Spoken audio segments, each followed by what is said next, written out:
Yes team, how are you guys doing today? Hopefully you're having a great day. Dan here, I simplify losing fat and building muscle. Today we are talking about the number one primary driver of muscle growth, and here's a clue: it is not volume, it is not the number of sets and reps you do in the gym that is the primary driver for muscle growth, because if it was, everyone would be doing about 50, 60, 70 sets per session and getting absolutely jacked. So there's obviously an upper limit to what you can actually recover from. Today I'm going to be talking about what the number one driver of muscle growth is and what you should be focusing on more rather than sets and reps to get quicker results. If you're new to the channel, reminder to subscribe if you are enjoying the content and want to see more. It really helps the channel grow and I'd appreciate your support. Drop the video a like and we'll get into today's tips. So, if volume is not the primary driver of muscle growth, what is? The answer is mechanical tension. What do we actually mean in practice by mechanical tension? It is simply the process by which your body detects there being stimulus to promote muscle growth, and this comes from training intensity, i.e. how close you are training to failure. Now, anywhere between 3 to 0 reps left in the tank is a sweet spot to be in ideally, and this can be measured through reps in reserve, RIR. So reps in reserve refers to how many reps have you got left in the tank, and this is a good way to sense check that you are actually training properly in the gym. If you are going into the gym and doing a set of 10 and every set is comfortable and you feel like you had 4, 5, 6 reps left in the tank, you're not really doing anything to promote muscle growth. And it doesn't matter if you apply progressive overload to that if the training intensity is not there. So you could be doing 3 sets of 10 on a particular weight, upping the weight next week, but if you still left 5, 6, 7 reps left in the tank on each working set, you're not actually stimulating any growth. And this is one of the most common issues I see in the gym. So before you even look at progressing the weights over time, just sense check using reps in reserve.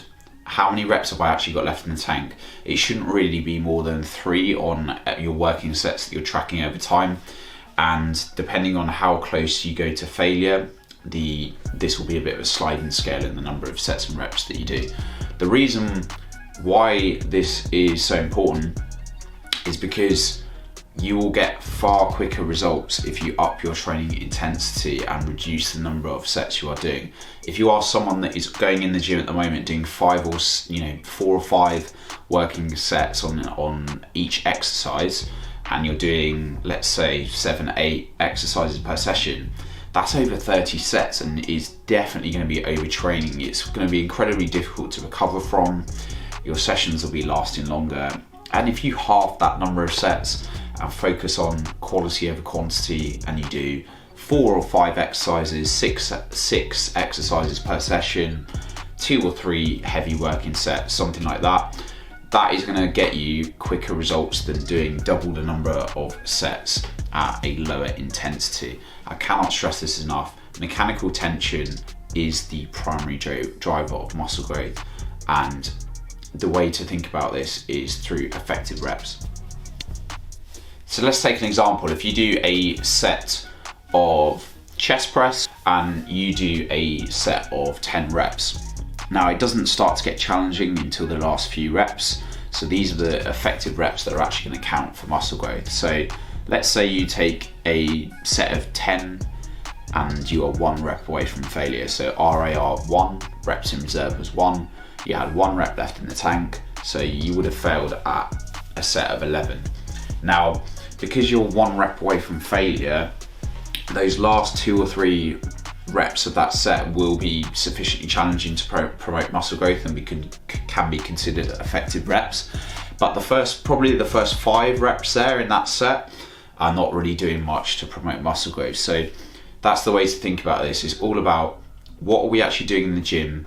Is it actually effective, and are we pushing ourselves enough to promote muscle growth? So the key takeaway here is, without the presence of mechanical tension, so without training hard enough and your sets actually being difficult, it doesn't matter how many sets and reps you are doing in the gym because you're not going to stimulate muscle growth. So focus more on your training intensity, going close enough to failure. You don't have to go to absolute failure for this, but within 2 or 3 reps is good practice. I can guarantee you that if you go from doing 30 or 40 sets per session, where you are battering your body and aching so much from your sessions, to dropping the number of sets you are doing and focusing on training intensity more, I guarantee you'll get quicker results and build more muscle.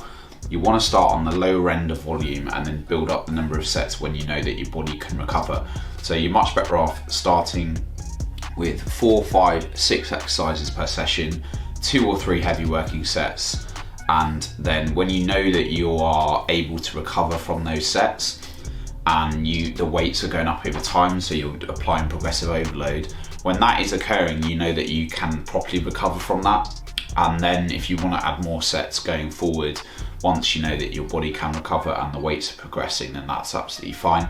But starting on the super high end of volume just makes absolutely no sense, because you are going to have to drop your training intensity to squeeze that much work in terms of your individual sessions.